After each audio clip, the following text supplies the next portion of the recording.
एक बार की बात है, हरी भरी पहाड़ियों के बीच बसे एक छोटे से गांव में श्याम नाम का एक बुद्धिमान बूढ़ा रहता था।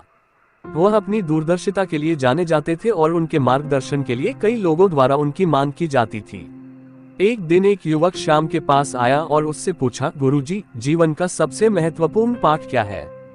श्याम ने मुस्कुराते हुए कहा, मैं आपको बता सकता हूँ, लेकिन पहले आप मुझसे वादा करें कि आप जीवन भर इसका पालन करेंगे।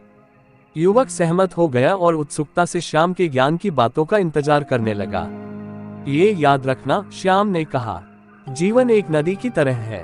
ये निरंतर बहती है और आपको प्रवाह के साथ जाना सीखना चाहिए। जैसे एक नदी चट्टानों और बाधाओं के बीच अपना रास्ता खोज लेती है, वैसे ही आपको भी जीवन की चुनौतियों के आसपास अपना रास्ता तलाशना चाहिए।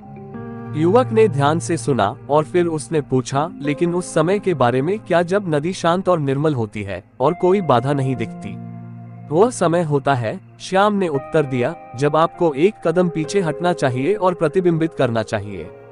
इस समय का उपयोग अपने आसपास की सुंदरता की सराहना करने के लिए करें, प्रियजनों के साथ समय बिताएं और अपनी आत्मा को फिर से जीवंत करें।